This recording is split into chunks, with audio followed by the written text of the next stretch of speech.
Acto 1. La lucha silenciosa.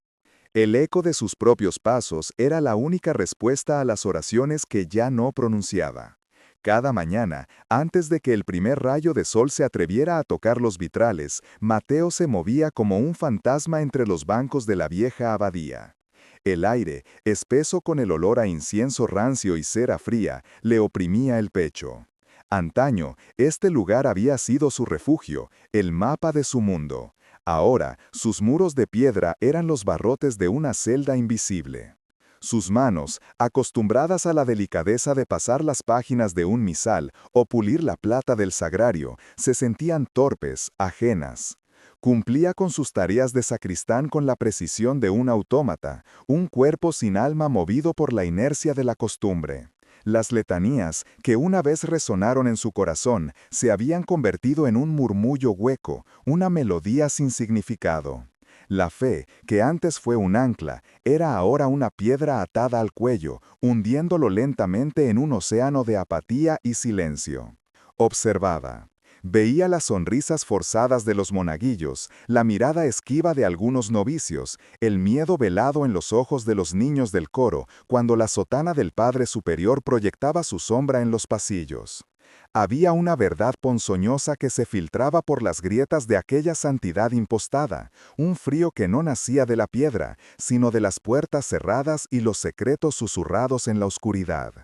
Pero, ¿qué podía hacer él?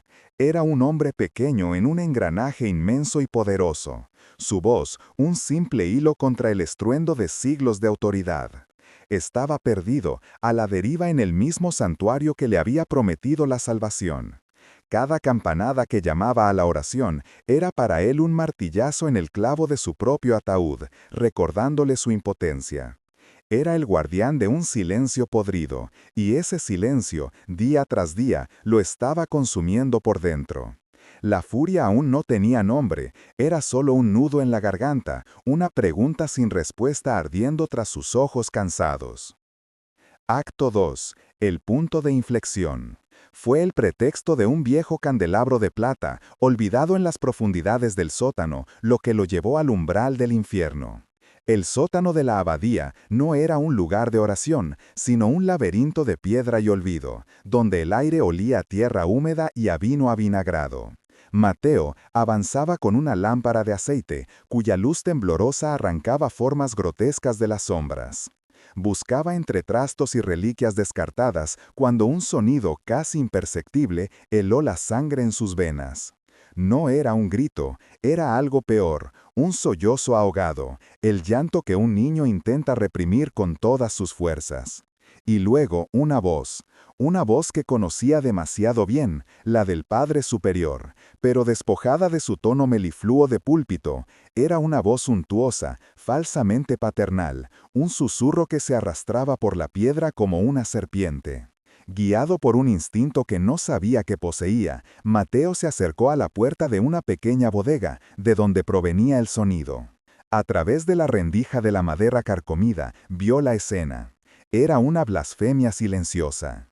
El Padre Superior tenía acorralado contra unos viejos barriles a Leo, el monaguillo más nuevo, un niño de ojos asustados que apenas había llegado hacía 2 meses.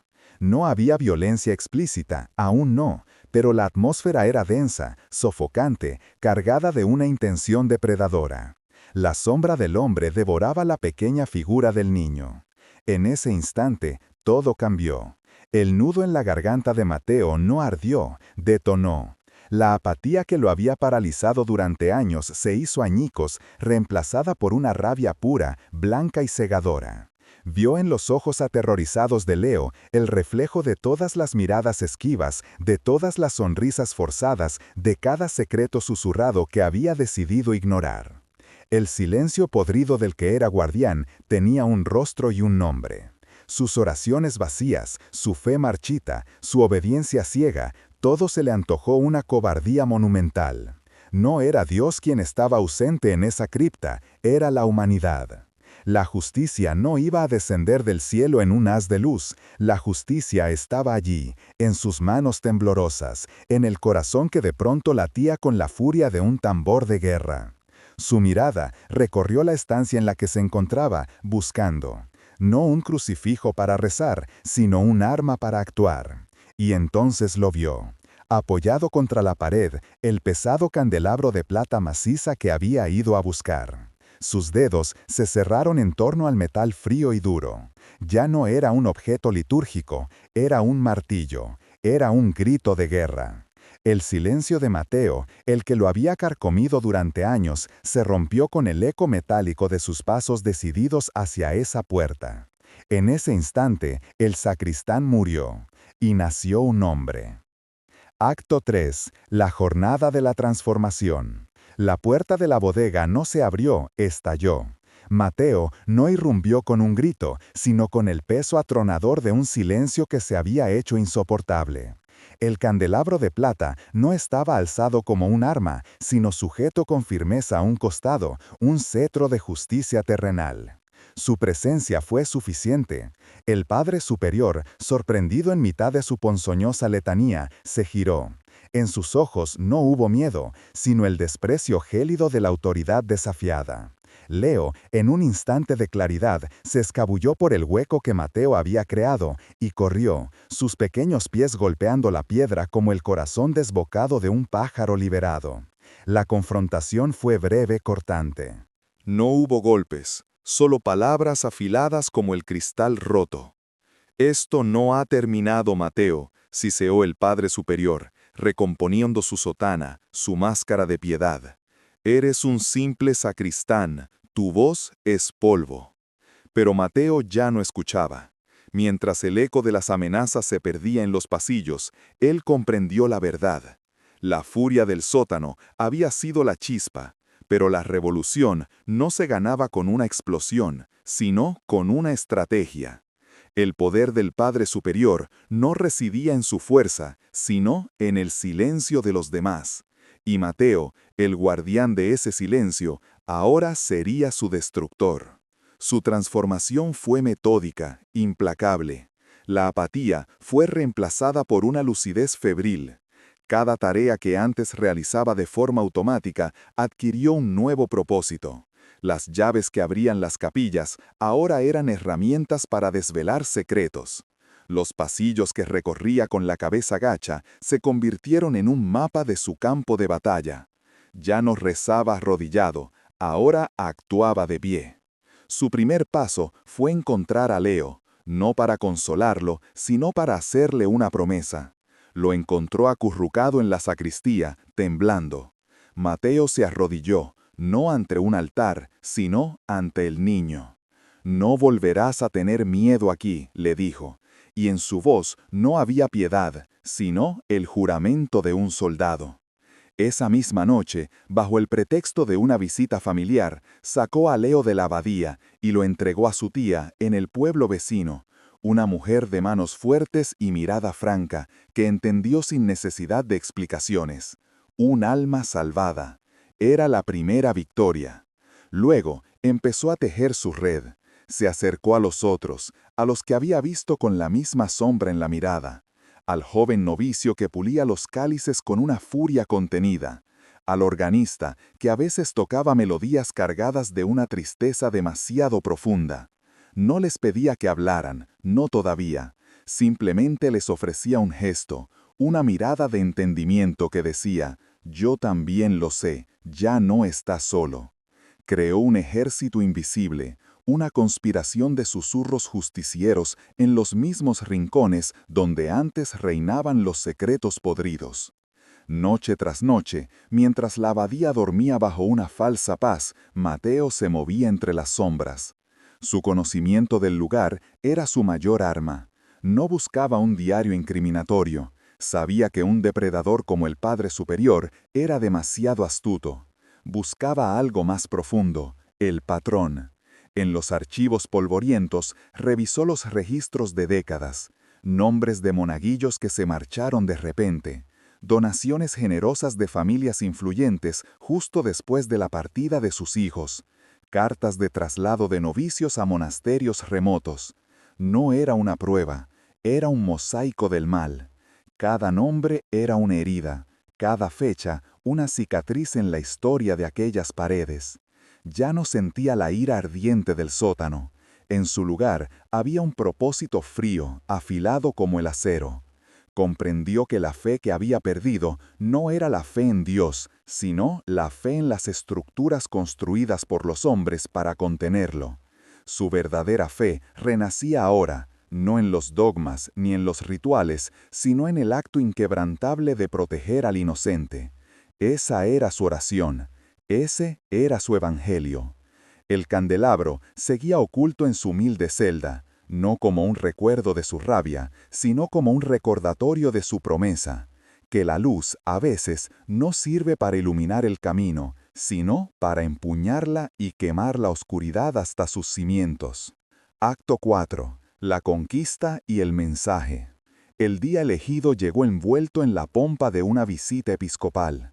El aire de la abadía, normalmente denso, vibraba con una tensión distinta, una mezcla de incienso fresco y nerviosismo protocolario.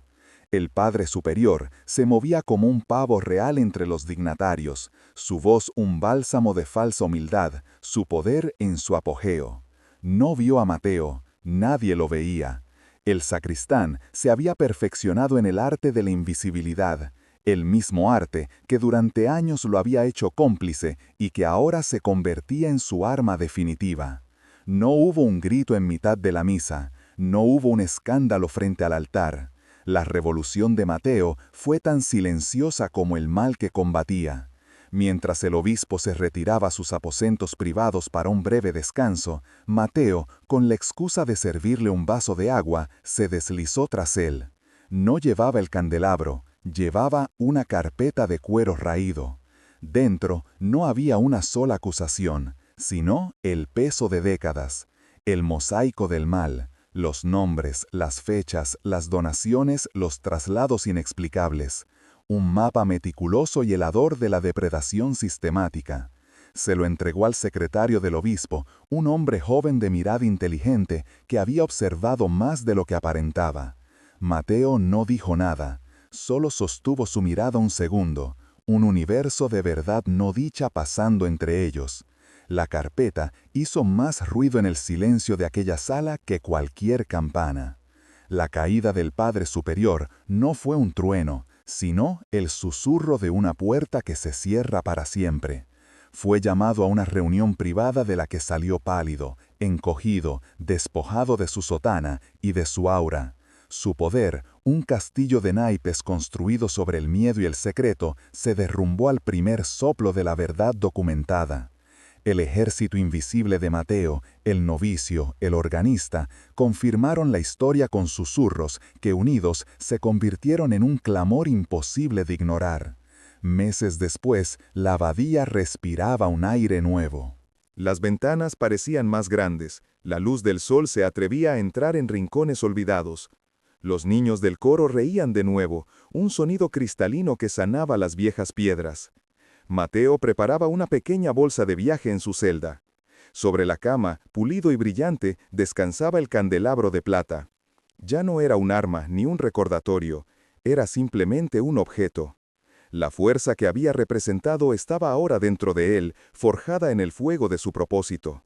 Lo dejó allí, como un centinela mudo para los que vinieran después. Cruzó el gran portón de la abadía por última vez, no como el fantasma que fue, sino como un hombre que había encontrado su alma en el mismo lugar donde creyó haberla perdido. Al salir al mundo, bajo el cielo abierto, comprendió la verdad universal de su lucha. La fe más grande no es la que se arrodilla en la penumbra de un templo, no es la que se recita en letanías memorizadas, ni la que espera una intervención divina. La fe verdadera es la que se pone en pie, la que presta su voz a los silenciados, su fuerza a los vulnerables y su coraje a los aterrados. Es la fe que entiende que los monstruos a menudo visten ropajes sagrados y que la justicia no desciende de los cielos, sino que debe ser arrancada de la tierra con nuestras propias manos.